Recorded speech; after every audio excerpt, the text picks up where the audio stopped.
Bienvenidos a Mitos y Leyendas de la Naturaleza Paraguaya. Hoy vamos a conocer la leyenda de un ave de aspecto muy peculiar y particular, el pirincho, conocida también como piririta.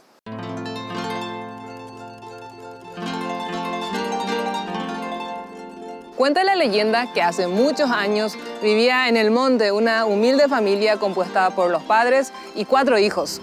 Como cualquier ambiente rural, estos niños debían colaborar en las actividades diarias de la casa mientras los padres trabajaban en el campo. Cada amanecer, los padres, antes de salir al campo, encargaban a sus hijos para realizar ciertas tareas, como ir a higienizarse en el arroyo, traer el agua y la leña necesaria para la jornada, y sus hijos, los 3 mayores, cumplían cabalmente, eran muy obedientes. Sin embargo, el menor, el más pequeño, era el más perezoso, travieso y se pasaba jugando mientras sus hermanos hacían la tarea, incluso molestándolos y molestando también a las aves que encontraba en su camino.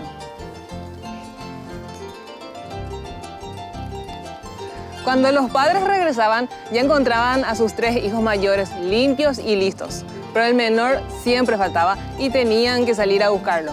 Y lo encontraban sucio, despeinado y desaliñado. Hasta que un día algo extraño ocurrió. El niño no aparecía más. Lo buscaron por todo el bosque sin éxito, hasta que pronto notaron algo curioso.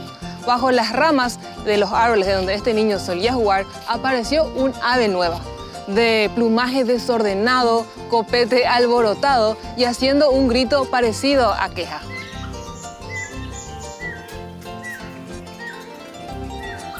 El pequeño se había convertido en pirincho, condenado a vagar entre las ramas, quejándose sin cesar de su castigo.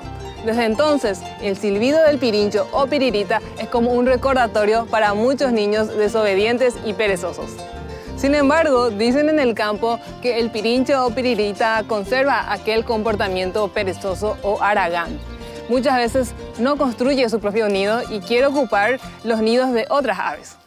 Y así termina la leyenda del pirincho, una historia más de mitos y leyendas de la naturaleza paraguaya. Los espero en una próxima edición con otra fascinante historia de nuestra fauna y flora paraguaya.